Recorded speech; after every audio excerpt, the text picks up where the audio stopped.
अध्याय 3 धन के बदले समाचार।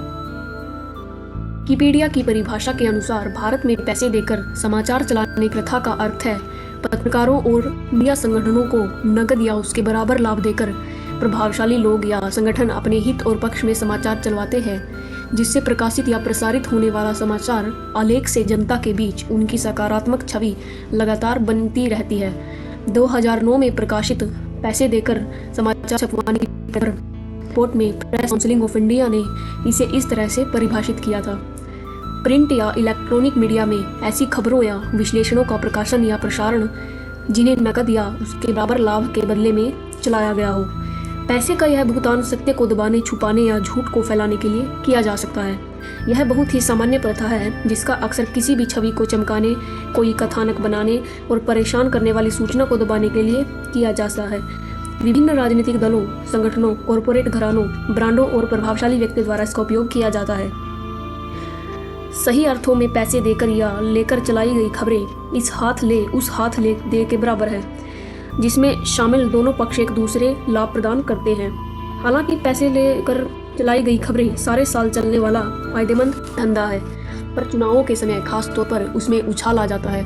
इसलिए बिना अपवाद सारे के सारे मीडिया घराने बड़ी बेसब्री से चुनावों का इंतजार करते रहते हैं। नगर निगम से लेकर ग्राम पंचायत का चुनाव हो या विधानसभा और लोकसभा का, यह धंधा हर चुनाव में बहुत ही फायदेमंद रहता है। यह वह समय होता है जो कुछ समाचार एजेंसियों के लिए बड़े पैमाने पर व्यापार लाता है। बड़े कॉरपोरेट घराने और राजनीतिक दल अपनी सार्वजनिक छवि को चमकाने के लिए मीडिया और समाचार चैनलों से संपर्क साधने लगते हैं। कॉरपोरेट घरानों के स्वामित्व में जो चैनल हैं, उनकी मजबूरी है कि वे किसी खास राजनीतिक दल का समर्थन करें। इसके बदले में उन्हें भविष्य में कारोबार के सिलसिले में भारी पक्षपात मिलता है। समाचार चैनलों की कमाई में केवल ब्रांडों का ही योगदान नहीं है। किसी व्यक्ति की, किसी संगठन की या किसी राजनीतिक दल की छवि चमकानी हो तो यही समाचार चैनल बड़े काम के साबित होते हैं। इस प्रकार वे लोगों को प्रभावित कर उनके बीच अपनी सकारात्मक छवि बना सकते हैं। इसके लिए उन्हें केवल कुछ पैसे लगाने की जरूरत होती है।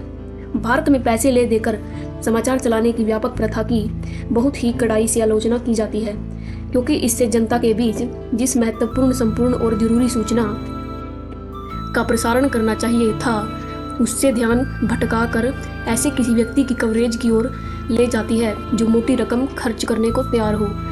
इस तरह की खबरें सूचना को भ्रष्ट करती है और समाचार पत्र पत्रिका के पाठकों व टेलीविजन के दर्शकों को छलती है। खास तौर पर इस संदर्भ में कि भारतीय मीडिया में यह स्पष्ट नहीं किया जाता कि कौन सी खबर पैसे देकर चलाई जा रही है।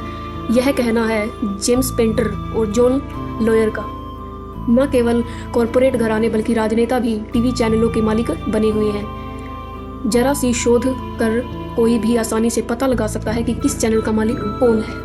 इसमें कोई आश्चर्य की बात नहीं है कि यदि किसी चैनल का चेयरमैन कोई विधायक या मंत्री ही निकले, इससे सहज ही अंदाजा लगाया जा सकता है कि ऐसा कोई चैनल उस राजनीतिक दल के प्रति हमदर्दी रखेगा और उसी का पक्ष लेगा जिसका नेता उसके मालिक से संबंध है। चुनाव एक उत्सव है। चुनाव प्रचार में प्रमोशनों और विज्ञापनों का बहुत बड़ा हिस्सा है। 2019 में लोकसभा चुनावों के दौरान विभिन्न मंचों और समाचार चैनलों का इस्तेमाल कर प्रचार करने में 25,000 करोड़ से भी ज़्यादा रुपए खर्च किए गए थे। जैसे जैसे चुनाव नज़दीक आते हैं, समाचार चैनल आक्रामक रूप से एग्जिट पोल के नतीजे, पब्लिक सर्वे, घोषणा पत्रों पर चर्चा चलानी शुरू कर देते हैं। विभिन्न समाचार चैनलों पर विभिन्न एग्जिट पोल के नतीजों को देखने का क्या तुक बनता है। एग्जिट पोल बिल्कुल भी भरोसे के काबिल नहीं होते। उनका एकमात्र एजेंडा होता है किसी खास राजनीतिक दल के पक्ष में लहर होने का झूठा भ्रम फैलाना। अंत में होता क्या है कि अनेक एग्जिट पोल पूरी तरह से झूठे साबित हो जाते हैं, क्योंकि चुनावों के नतीजे इनके द्वारा की गई भविष्यवाणियों से एकदम उलट होते हैं। सरकार के पिछले कामकाज का विश्लेषण करते वक्त कुछ चैनल हमेशा ही सरकार के गुणगान करते रहते हैं, जबकि अन्य चैनल सरकार के हर एक फैसले में कमियां ही निकालने का काम करते रहते हैं।